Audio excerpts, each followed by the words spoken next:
título muy apropiado, la reposición hidroelectrolítica como la principal ayuda ergogénica en el desempeño de la actividad física. Ya veis que la ayuda ergogénica suena así como muy rocambolesco, como algo muy poderoso, ¿no? La ayuda ergogénica, como que la poción mágica de Asterix o algo así. Y entonces la mejor poción mágica de Asterix es no deshidratarte, independientemente del diabético, que también ahí la glucemia es muy importante, ¿no? Pero en la mayoría de las personas, como muy bien nos ha dicho Aurelian, no vamos a desarrollar hipoglucemia con el ejercicio porque el organismo controla perfectamente la disponibilidad de energía, pero llega un momento en que no es capaz de controlar, si no le hace el aporte necesario, la cantidad de líquido que tiene, ¿no? A pesar de que sabemos que somos fundamentalmente agua. Entonces vamos a hablar un poquito de esa hidratación y sabemos que el ejercicio aumenta requerimientos de muchas cosas, aumenta los requerimientos de calorías, energía, de carbohidratos, también lo hemos visto, de proteína, de vitaminas, especialmente del grupo B, que son las incluidas en el metabolismo energético, pero también de la C y de la E, de antioxidantes, aunque es muy discutible en los momentos. Hemos estado antes hablando un poquito del tema de los antioxidantes y el ejercicio, que es un tema muy interesante, de minerales, sobre todo el hierro en mujeres. Pues las mujeres, sabéis que en la naturaleza el hierro es uno de los metales más caros, por eso muchos bichos nos atacan para probarnos el hierro, las tenias, los parásitos, etc. Y las mujeres tenéis ese rollito bueno con la naturaleza que devolvéis un puñado todos los meses. Los hombres somos más egoístas, nos lo quedamos todo y tenemos menos problemas. Vosotras, como hacéis eso, pues tenéis que reponer mucho más. Calcio y magnesio, sobre todo en determinadas situaciones o determinados grupos de edad, pero aunque he puesto el último, como veis, el único que está con mayúsculas, el agua. Por ejemplo, ¿sabíais que, por ejemplo, de gasto calórico, que esto es muy curioso, porque la gente viene y te dice, no, he hecho una clase de spinning, pues me metí una máquina y me ha dicho que he gastado 4.000 calorías. Digo, ven aquí, grafilla, ven. ¿Dónde pone eso? Y claro, ¿por qué te pone la máquina que has hecho 4.000 calorías? Yo voy a decir por qué. Porque entonces tú te vas más contento con unas Pascuas y esa es tu máquina favorita para toda la vida. Y donde veas una máquina de esas, te tiras a la máquina. Decías que decir que vas a hacer la máquina para que te pongas. Entonces, esa satisfacción del usuario es importante para el fabricante. Por eso muchas veces la mayoría de las máquinas que te ponen ella gasto calórico y tal, sobredimensionan el gasto calórico. Porque a veces que te pones y dices, si llevo 12 minutos, ¿cómo voy a haber gastado 1.000 calorías? ¿Estaría muerto ya? Claro, no puede ser, ¿no? Fijaros, una hora nadando son unas 600 calorías. Una hora nadando, no una hora metida en el agua. Hay diferencia, no es una hora de gimnasio y una hora entrenando. No es lo mismo. Una hora rodando duro en bicicleta, 900 calorías, te equivaldría, si quemaras solo grasa, a quemar aproximadamente unos 100 gramos de grasa. Una hora rodando duro, un tío del Tour de Francia. Una persona en una clase de spinning que estaba a mitad del tiempo medio parado y que además son 45 minutos, no puede perder 2 kilos. Esto vendrá luego después. Un maratón, unas 3.000 calorías, y un partido de fútbol un poquito menos. Y en cuanto a electrolitos y líquidos, un jugador de fútbol puede perder unos 2 litros de sudor y aproximadamente 1,5 gramos de sodio en un partido. Son cantidades importantes. Y un ciclista puede perder 1 o 2 litros de sudor y 1 gramo de sodio por hora. Pensad en esto, poneros en uno. Y en un Tour de Francia una etapa de 5 horas. Son 5 litros. O sea, el tío en la bici se debería beber 5 litros. Que se dice pronto, pero intentar beber los 5 litros sin contar cerveza de lo que sea. Porque tengo un amigo por aquí que de cerveza se lo podría. Bien. Entonces, ¿cuáles son las necesidades de hidratación? Pues esto es algo muy curioso, porque siendo una cosa tan importante, pues no lo sabemos. Realmente no lo sabemos. O sea, tú te miras las últimas revisiones y te siguen diciendo que el cálculo de lo que necesitamos no está claro. Podemos hacer aproximaciones de lo que llamamos adequate intakes, o sea, de un consumo adecuado de agua. ¿Por qué? Porque es lo que consume la gente sin tener problemas. Pero tampoco sabemos si consumiéramos el doble estaríamos mejor, porque no existe esa posibilidad, no la podemos manejar estadísticamente. A pesar de eso, los DRI del agua, que digamos en las indicaciones de cálculo de nutrientes, el agua está en muy pocos países, está en Alemania, por ejemplo en Europa, aunque ahora la Unión Europea los está asumiendo, pero por ejemplo estaban en Estados Unidos, los famosos DRI. Los DRI del agua hablan de 3,7 litros por día del varón y 2,7 de las mujeres. Pero es muy difícil de establecer, ¿de acuerdo? Incluye el agua contenida en los alimentos. En los americanos estiman que el agua de los alimentos viene a ser un 20%, con lo cual ellos dicen que un varón medio debería consumir unos 3 litros de agua al día y una mujer media debería consumir unos 2. Con lo cual, cuando vienen contando los anuncios, no, he bebido, no, yo bebo casi los 2 litros, no. 2 litros es el mínimo y sin ánimo de crear diferencias de sexo de las mujeres que tienen una necesidad un poquito menor. Pero de todas formas es muy difícil de establecer porque el organismo es capaz de adaptarse muchísimo a la falta de agua. Somos capaces de sobrevivir, aunque es el nutriente que antes nos haría morir, el defecto de ese nutriente que antes nos haría morir es el agua, es decir, nos puedes quitar cualquier cosa de comer, pero nos das agua y sobrevivimos más tiempo que si nos dejas todos los alimentos y nos quitas el agua. Hay una gran variabilidad entre los individuos y toleran de distinta manera. Y está claramente aumentada cuando se desarrolla una actividad física, no solo haciendo deporte, sino también en algunos trabajos. El típico está en una carretera ahí en verano por el asfalto, como podéis imaginar. La necesidad de líquidos es muy alta. Y la sed, que pensamos, bueno, para eso está la sed. La sed es un mecanismo tardío. Yo comparo la sed con la lucecita esa roja del coche que sale como un motor. Que te dice, si abres el libro te dice, vaya inmediatamente al taller del coche. O sea, cuando sale eso, ya hay problemas de verdad. Entonces, lo que hay que intentar es conseguir un hábito de hidratarnos continuamente. Porque nos pasa como las proteínas. Si yo bebo mucho de golpe, voy a ir a la sed. Porque el organismo no es capaz de manejar tanta agua de golpe y la pierde. Y existe un nivel de hidratación crónica. Y hay un nivel de subhidratación o deshidratación crónica que es perfectamente tolerable. Sobre todo si se establece poco a poco. Y lo toleramos perfectamente. Y nos creemos que estamos bien hidratados porque no tenemos sed. Y es un error. ¿De acuerdo? Entonces, muy importante acostumbrarnos a beber. Yo sigo diciendo en contra de esos autores que hablan de las intoxicaciones hídricas, que no me gusta nada, de la gran importancia que se le da a las hiponatremias. Yo sigo diciendo, como decía mi abuela, que hay que beber como sapos. Que lo mejor es beber de más, porque beber de más te vas a dar sed y lo soluciona. Ya veremos qué puede pasar, qué puede ser la hiponatremia, en qué situaciones aparece y cómo se puede evitar sin dejar de beber. Que para mí, para nada es la estrategia de manejar una hiponatremia. Yo he estado 6 años dirigiendo un servicio médico en un centro de entrenamiento en altura, que está en Sierra Nevada. Y bueno, pues estaba allí, hacía muchos campos de investigación, pues me convertí un poquito en un experto en altura. Y tuve una ocasión de visitar Cusco y subir luego a Machu Picchu. Y cuando llegué allí, me dijo el guía, doctor, tiene que tomarse una pastilla que tenemos aquí para que no le dé usted mal de altura, no sé qué, y el mate con coca. Y digo, no, eso sí, pero la pastilla no. Y ya, no sé cuánto. Y digo, no, si yo sé cómo evitar el mal de altura. Ah, sí, doctor, ¿y cómo se hace eso? Digo, con agua. Me dice, ¿cómo que con agua? Y yo eso lo explicaba a la gente cuando venía a Sierra Nevada, mis atletas en Sierra Nevada, bebían más de 6 litros al día. Porque la altura condiciona la deshidratación. Y todo el mal de altura es una deshidratación especial, porque hay una hiperventilación, eso genera una alcalosis metabólica, la alcalosis metabólica genera una eliminación de exceso de bases por el riñón, con lo cual una mayor poliuria, y además de eso se libera péptido alternotilético. Pero con un par de detallitos que la afinan, es una deshidratación. O sea, que la próxima vez que vayáis a subir a altura, al monte, o porque vayáis aquí a la Sierra Nevada, y os haya pasado que cuando subís, llegáis y os duele un poco la cabeza, dormís mal, os encontráis raro y os cansáis enseguida, esos pequeños signos de mal de altura, la próxima vez, beberos un par de botellas de 1,5 litros en el viaje. Y veréis cómo nos pasa. Algo tan simple como eso. Ahora, yo le tuve que decir a mi guía, usted avíseme cuando lleguemos a cada sitio dónde están los aseos. Porque el problema de beber mucho es que, como lo que tú comentas, es la renovación, pero también eliminas más. Estás todo el rato lleno de aseo. Es un pequeño inconveniente, pero yo creo que la salud vale más. Ahí tenéis, de las DRI americanas, esta tabla está dentro, el libro de DRI del agua es un libro de 65 páginas, lo podéis descargar si queréis. Pero como lo que os decía, fíjate, ellos valoran que las pérdidas normales en un individuo medio, que sabéis que siempre la normalidad se establece una dieta de 2.000 calorías, es una dieta de una mujer media normal, pero que no son todos individuos, hablan de que la pérdida media puede estar entre 1.050 y 3.100. Si eres entre 3.100 y te bebes 2 litros, te estás perdiendo un litro por día, que no es ninguna tontería. ¿Y qué nos dice la ciencia? Pues no hace mucho, el Colegio Americano de Medicina Deportiva, por todo este lío de las hidrataciones, hizo lo de los caballeros de la mesa cuadrada, pero con una mesa redonda, que como hay que hacer la reunión de caballeros. Hizo una mesa redonda sobre hidratación.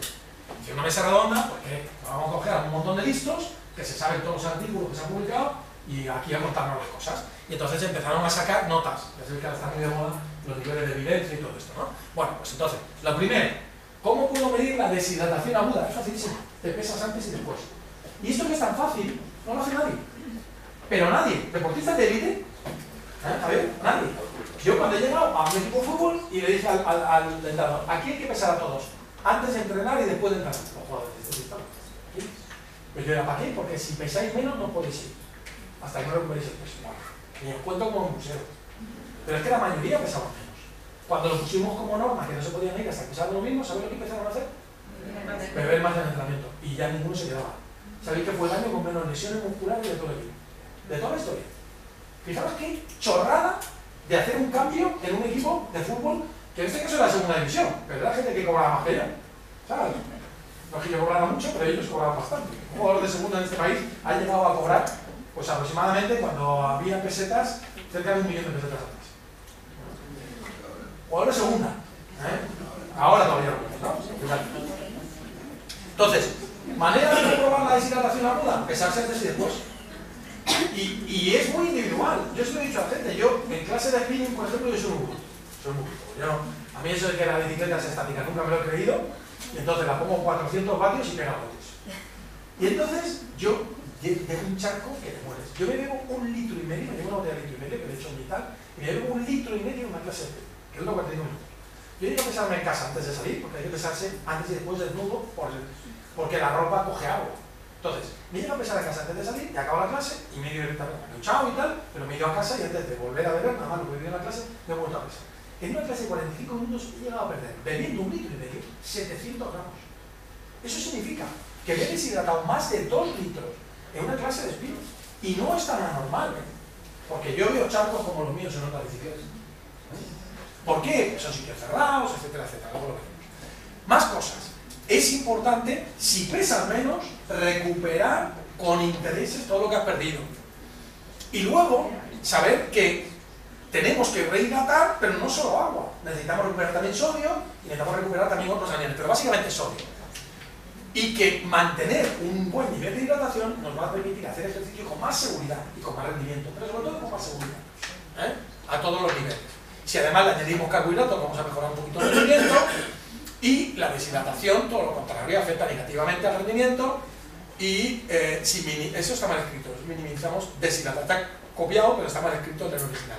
Si minimizamos deshidratación menos de un 2%, alteraremos menos el rendimiento. Y se ha visto que las bebidas con electrolitos y carbohidratos se beben mejor, son más apetecibles, son más palatables. Pero cuidado, cuando esto se empezó a ver y se puso de moda, se pusieron de moda las isotónicas. ¿Os acordáis? Os acordáis porque ya no existe el término. Ahora se llaman bebidas de rehidratación deportiva. Y ahora las nuevas son ligeramente hipotónicas. Porque cuando se pusieron de moda las isotónicas, les hacíamos beber isotónicas, pero costaba mucho. A mí la gente me recordaba, yo estaba en el mundo del básquet en el estudiante. Me decían, ¿cómo vas de traje en el banquillo? Y en todos los tiempos muertos te levantas ahí bajo la botella de agua, porque iban los estudiantes, déjame en paz. Uno me ha soltado mandándole así. Le he dicho, te veo luego en la calle, porque me he dado un metro que me has asustado. Bebiendo bien. Cuando yo llegué a estudiantes, se sacaba un cacharro con 12 botellitas y se metía casi igual. Lo primero que hice fue ponerle números a toda la botella. Cada uno es responsable de lo que bebe y además bebe de su botella, que por cuestiones de higiene no estaba. Y digo, si os queréis, entre vosotros y luego besáis en casa, allá. Pero aquí, cada uno bebe su botella. Cuando yo acabé en el club, se sacaban el mismo con 12 botellas, que eran 12 jugadores. Había botellas que había que llenarlas más de una vez. Y todas, por lo menos, se llenaban una vez. Y para mí ese es el buen trabajo. Ser capaz, estuve 4 años, pero ser capaz de cambiar los hábitos del equipo. Igual que con los de fútbol. Que a veces, por desgracia, los que estamos en el mundo profesional sabemos que tiene que ser más de multa, pero bueno, pues a veces se pone una multita de vez en cuando y se estimula ahí el caballo. Pero es muy importante que hagamos bebidas que les sean agradables. Entonces, por ejemplo, con niños, que los niños son mucho menos manipulables desde el punto de vista consciente, los niños son más viscerales, los niños se ha visto que voluntariamente beben más si tienen bebidas con un poquito de carbohidratos y con un poquito de sodio. Como decíamos, últimamente se utilizan un poquito hipotónicas. ¿Y qué pasa en los gimnasios? Pues lo que decimos, que son salas cerradas, que si el de spinning va a poner la calefacción se trae uno, no, es que yo cojo frío. Hay gente que parece que fa del frío y lo coge. Entonces, ese que coge frío impide que se ponga el aire, porque él va a coger frío y entonces están todos allí sudando como en algún momento. Y además, la gente pierde peso y se va más contenta que unas pascuas. Que si he perdido 1 kilo en una clase de spinning, vale, aquí que te voy a explicar. Aquí te voy a explicar. Entonces, ¿por qué es malo estar deshidratado? Primero porque te puedes cansar, pero es que te puede producir una hipertermia fuerte de calor, siguen existiendo. Hoy en día la principal causa de problemas médicos graves en las pruebas grandes, en maratones, en Ironmanes, y todo eso, siguen siendo los problemas de hidratación. Ocultamos hiponatremias con golpes de calor, pero siguen existiendo. Y como os decía antes, la deshidratación en la vida normal sigue siendo una causa de muerte muy, muy importante cuando hay olas de calor. Además de eso, disminuye el rendimiento y aumenta la aparición de lesiones, sobre todo lesiones de tipo muscular, calambres, contracturas, etcétera, etcétera, etcétera. Todas esas cosas, la mala hidratación, pues es malo. Y aquí vemos que la mayoría de los deportes, fútbol, baloncesto, atletas y atletas un poco más veteranos, encontramos continuamente signos de deshidratación. Estos son sujetos que dan positivo en signos de deshidratación, así que los deportistas no ven, no están educados a ver lo que tienen que ver.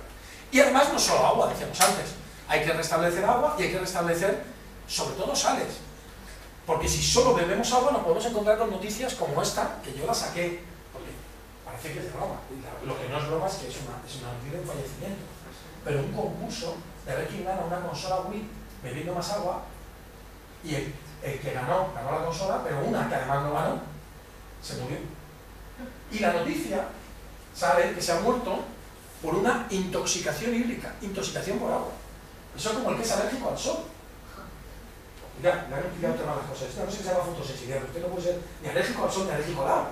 Si eres alérgico al sol, alérgico al agua, o eres un vampiro, el sol es un vampiro, y el del agua te mueres. Porque eres tu agua, eres 60-70% agua. ¿De acuerdo? Entonces, a mí me molesta eso, porque nuestra educación general es de hipohidratación. Entonces, si generamos un mensaje de que el agua puede ser tóxica, no, yo no bebo porque yo he oído, y se lo he oído a un doctor, que lo ha dicho en la tele, en el programa de la Mariló, lo ha dicho un doctor, que el agua te puede intoxicar. Ya decía yo, que no podía ser bueno. Si a mí no me apetece, si mi cuerpo no me lo pide, que es una expresión muy nuestra, entonces, cuidado con eso. Hay que beber, sobre todo en situaciones de riesgo térmico, pero hay que beber cuando sepas que además de agua pierdes sales, hay que beber con sales, es que es así de simple. Entonces, por eso las bebidas de rehidratación deportiva, además de llevar agua, llevan sales. Y llevan sales, antes se llamaban isotónicas, a veces digo que no, porque llevan un poquito menos de sales, pero se admite hasta la isotonicidad, que serían 300 milimoles, que será la tonicidad del plasma, pero entre 200 y 300. Hoy día la mayoría se van más al 200. La moda de las isotónicas estaban entre 270 y 280 milimoles, y ahora se intenta bajar a 200, que lo difícil en la fabricación es bajar a 200 manteniendo o subiendo el sodio. Que luego contaré un poquito el truco. También se ponen hidratos de carbono, mezclando azúcares con algún hidrato de carbono asociado más rápido, por la misma razón que nos ha dicho cuando un diabético tiene una hipoglucemia post ejercicio, porque le tengo que dar hidrato de carbono que vamos a usar ahora, pero va a tardar un rato en volver a beber para que no entre otra vez el déficit de hidrato de carbono. Y a veces se asocia a proteína, ya veremos en qué caso. Se asocian vitaminas y a veces también antioxidantes, aunque esto cada vez menos en bebidas durante el ejercicio, porque se considera que los radicales libres son un señalizador de adaptación. Entonces, si antioxido, evito las adaptaciones al ejercicio.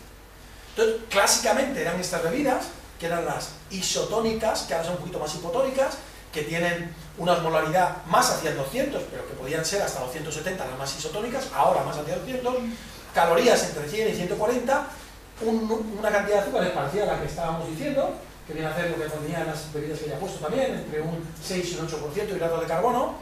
Estamos hablando de todo esto en 500 mililitros. Y que tienen la gran mayoría de ellos en forma de azúcar y que normalmente no tienen proteínas. Y salieron al mercado dos tipos de bebidas isotónicas especiales.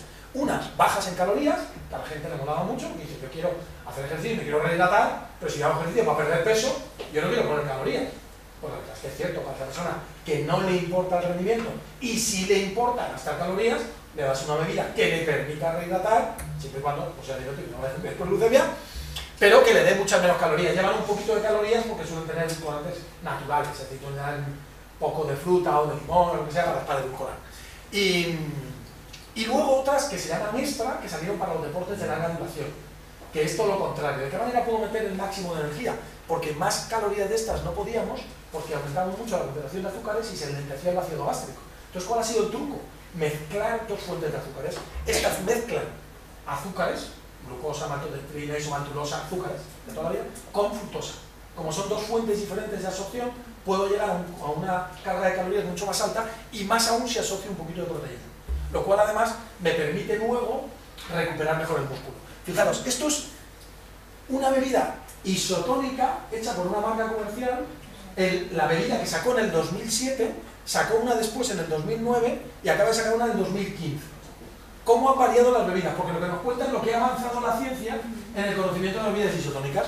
Inicialmente tenían eso, entre 120 y 130 calorías, pero fijaros en detalles, cómo el sodio ha ido aumentando, porque sabemos que es más importante. Cómo los antioxidantes, la vitamina C y C, ya no se ponen, y se pone mucho más el grupo B, sobre todo B1 y B12. Cómo el sodio, como te decía, aumenta, el potasio también aumenta un poco, se mantiene, aumenta el magnesio, y sin embargo ya no se les pone calcio, porque se ve que el calcio no es importante durante el ejercicio. Antes se pensaba que podía condicionar problemas de contracción muscular, pero claro, pensamos que el calcio es tan importante en el mecanismo de contracción, pero el calcio se recicla continuamente. Sale del retículo plasmático y vuelve a entrar, no sale de la célula, ¿de acuerdo? Entonces, bueno, pues eso es un poquito la evolución de esas bebidas. La normal se usa para un ejercicio normal, cuando el ejercicio de baja intensidad o para hidratarte todo el día, podrías usar una light, y cuando es un ejercicio, una salida en bici larga y tal, te tomarías una extra. También al revés, si yo quiero perder peso, a lo mejor a coger el ejercicio normal, me tomaría una light, y si voy a hacer, por ejemplo, una sobrecarga de hidratos de carbono los 3-4 días antes de una carrera, a lo mejor en vez de tomarme una light durante el día, o por la noche, me tomo una extra para hacer esa sobrecarga de hidratos de carbono. Luego ya es el manejo según lo que yo esté. Y esto le robó unas diapositivas a mi amigo Luis Serratosa, que siendo médico de Madrid le pedí que diera él una charla de hidratación, y me contó pues un par de trabajos que hicieron en colaboración con Mauban, que es uno de los grandes estudiosos del tema de hidratación, ¿no? Y bueno, pues las saco porque son bonitas. Entonces hablaron de la respuesta de sudoración de los jugadores de fútbol, y lo que quiero que veáis básicamente de esto es la gran variabilidad. Como las pérdidas de sudor, esto es el Real Madrid, como medían todos los jugadores, bueno, se mueve alrededor de una media, parece una curva más o menos normal, pero hay una gran variabilidad. Hay desde un jugador que pierde 3 litros hasta un jugador que pierde menos de 1 en el mismo entrenamiento. ¿De acuerdo? Entonces, bueno, pues es importante. La ingesta media de líquidos, que también es muy variable, y no los que más ingieren son los que más pierden, que eso también es importante, por lo cual en alguno de ellos, en un grupo importante de ellos, hay deshidrataciones. La pérdida de electrolitos por sudor, la concentración, se le ponen unos parches y se medían los electrolitos en sudor, es muy distinta. Hay gente que mancha mucho las camisetas, que es una manera de verlo, las pone muy blancas, que el sudor le pica mucho los ojos o le sale muy salado, y gente menos. Las glándulas sudoríparas son iguales, incluso las de una persona cambian. Si tú te vas a un ambiente de más calor, tus glándulas sudoríparas aprenden a segregar menos sodio. Cuando una persona, por ejemplo, un holandés o un finlandés viene aquí y pasa calor, al principio se deshidrata mucho y hay hiponatremia, porque sus glándulas sudoríparas segregan mucho sodio. Cuando se acostumbra a estar aquí, aumenta el número de glándulas sudoríparas y disminuye la concentración de sodio en el sudor. Sí, lo que hablamos antes de las versiones, también atañe a las glándulas sudoríparas. Y no con lo del Real Madrid, pero también hizo Mauban otro estudio en ambiente frío, que lo curioso de él es comentar esto, que perdían bastante líquido, menos que los otros, pero entre 1 y más de 2 litros, y sin embargo bebían mucho menos, porque cuando no hace calor no somos conscientes de que tenemos que beber. A veces hay más deshidratación en ambiente frío que en ambiente caliente. Y al final, pues hay que beber antes de los partidos, hay que beber durante los partidos o durante el ejercicio, y beber después, sobre todo si te has pesado y has comprobado que has perdido. Lo que has perdido lo multiplicas por 1,2, 1,5, y eso teóricamente lo deberías beber.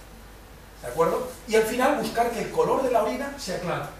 Ya veréis que yo luego pongo a hacer unas recomendaciones mías, que tenía ya hace años, y me acordaba de la canción esa de la agüita amarilla, digo, vigilar en la agüita amarilla. Que sé que para los hombres es más fácil que para las mujeres, pero se puede hacer. Bueno, esto era de una charla que yo también allí en el Congreso Americano de Nutrición, hablando de las diferencias en la hidratación, ¿no? Y comentaba lo de la altura, cómo en la altura tenemos esa situación en la que hiperventilamos y perdemos muchos líquidos, hay una respuesta hormonal, etcétera, etcétera, y tenemos que beber mucho más.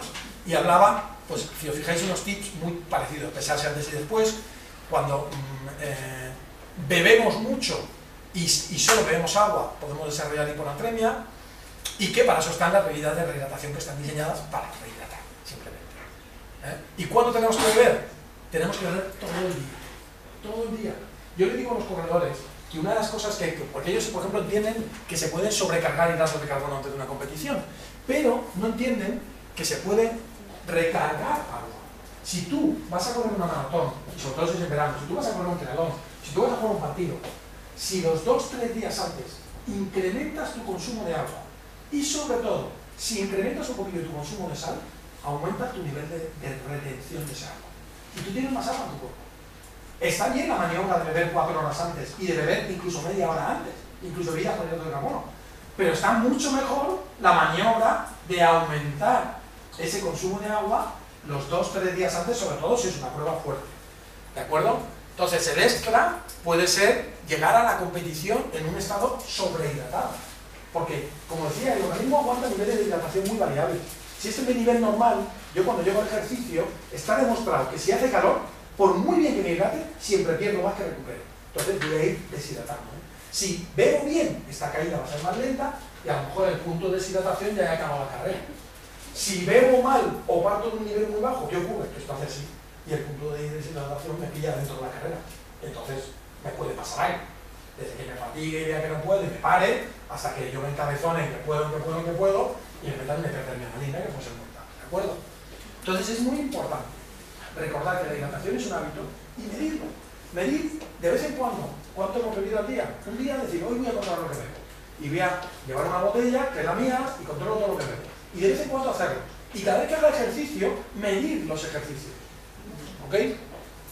Y elegir lo que tenga que beber y el tipo de bebida según lo que vaya a hacer. Yo hace un par de años tuve un atleta que pidió que le asesorara yo, que se le iba a ayudar con una serie de ayudas ergogénicas y pidió que yo le asesorara para a ver si sale por aquí. Es que antes nos ha salido, ya no sé si nos va a salir. No. Me temo que no. A ver. Bueno, pues no os pongo el vídeo, pero esto es la tabla de lo que iba a hacer. El atleta estaba en Canarias y iba a hacer, para recaudar fondos contra el cáncer, iba a recorrer las 7 islas canarias en una semana, cada día una isla. 11 horas diarias corriendo, con un desnivel medio de 3.000 metros al día. Es que el vídeo era espectacular. Pero fijaros, esto es el primer día que era Lanzarote, ¿no? Pues iba a hacer 77,15 kilómetros, con un ascenso acumulado de 1.500 metros, hasta una cota de tal, 10 horas corriendo, etcétera, etcétera. El siguiente día, 12 horas corriendo, 11 horas corriendo, 3.000 metros de desnivel, 10 horas corriendo, 3.000 y pico, 9 horas, 2.000 y pico, 9 horas, 2.000 y 10 horas, 2.000 y fin. Claro, mi primer problema le dije, Darío, ¿qué te deshidrates? No, yo bebo muy bien. Y le pregunté, ¿alguna vez te has pesado antes y después de entrenar? Y me dice, ¿para qué? Y le digo, porque eso no me lo va a decir si te hidratas bien. Y me dijo, oye, pues tenías razón, no lo hago tan bien. Y lo primero que hicimos fue calcular, en función de esas medidas, toda su hidratación.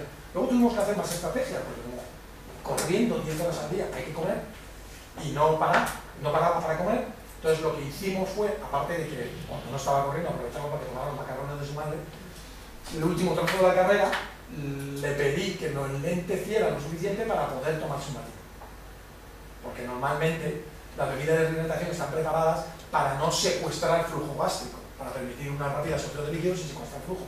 Pero si ya das una comida, que sea en forma líquida, tu estómago necesita, y tu intestino necesita sangre, que se te va a robar los músculos, lo que necesitas es bajar un poquito la intensidad.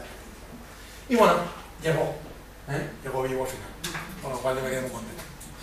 Y las recomendaciones para la hidratación son muy sencillas: mantener una correcta hidratación diaria, llevar siempre bebida. Yo cuando voy a una clase, en los cursos que hago también de monitores de spinning y todo esto, les digo, la gente que entra en clase sin botella, pues debéis echar. No se puede entrar a una clase de spinning, no se puede entrar a una clase donde vas a pasar calor sin una botella de agua, o de bebida, o de lo que sea. ¿De acuerdo? Y además yo les pido a los monitores que tengan su botella aquí y que cuando vayan a beber digan, y ahora bebemos, y beban ellos. Porque así la gente les imita. Y es muy importante que bebamos. Luego, hacerlo del peso, que es muy fácil. Recordarle a la gente que el agua no engorda ni adelgaza, ni con las comidas, ni sin las comidas, ni nada de eso. Incluso con las comidas, el agua favorece que podamos digerir mejor, porque al final el bolo digestivo, si tenemos más agua, las enzimas llegan más a todas partes. Si la comida está muy seca, se hace una pelota y las enzimas tienen que hacer ahí karate kid para entrar dentro. Beber lo máximo posible, como os decía antes, pero cuidado con el alcohol, que alguno de rugby, esto hay que explicárselo bien. Tercer tiempo, cuidado. Beber continuamente, no decir, pues me bebo ahora 2 litros y ya no bebo, porque entonces 2 litros es un montón de orina si puedes hacer una hiponatremia. Beber continuamente, tener un hábito de beber. Beber más en verano, beber más cuando se hace ejercicio, beber en las comidas, porque favorece la digestión, y controlar el agüita amarilla. Y antes de la prueba, lo que yo digo, también se puede acumular el agua. Entonces, acumular lo más posible de agua los días previos, aumentar también un poquito el consumo de sal. Yo a mis atletas de dieta renovada les decía que bebieran más, pero como además ahí perdían más sal por ese péptido energético, les decía que les pusieran anchoas a las... Eso, o que pidieran jamón, que están ganando de Trevele, digo, pedir jamón para la cena y esas cosas, para que consumieran un poquito más de sal. ¿Okay? La sobrecarga de hidratos también favorece la retención de agua. Sabéis que 1 gramo de glucógeno secuestra 2,8 gramos de agua. Y también justo antes de salir que beban, porque normalmente es un agua que sí se va a utilizar luego durante la prueba. Y durante la prueba ir recuperando en función de la prueba de calor y humedad, empezar lo antes que se pueda, no esperar a tener sed, beber continuamente, beber con sales. Las intoxicaciones hídricas suele ser el maratoniano que tarda 5 horas y que en todos los avituallamientos se bebe una botella de agua. Claro, eso sí es una barbaridad, ¿de acuerdo?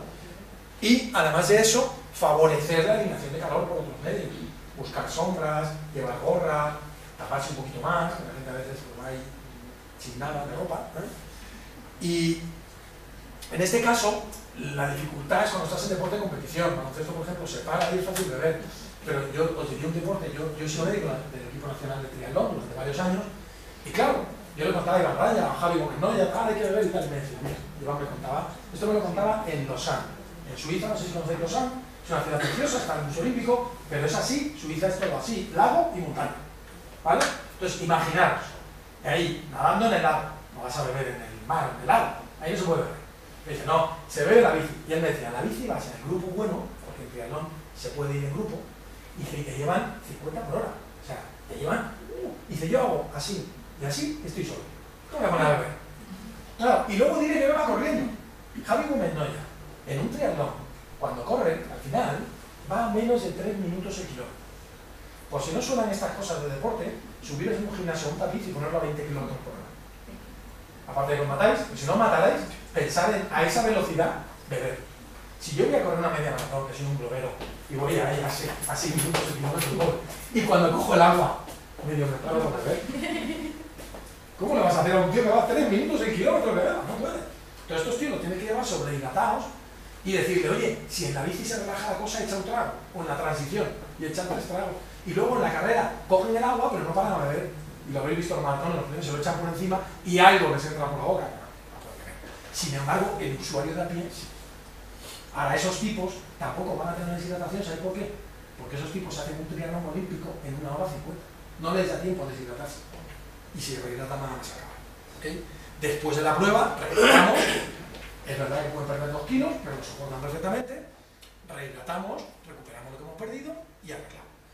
Eso es todo lo que quería contaros. Como veis, lo he hecho un poquito más corto para que tengamos un ratito para las preguntas.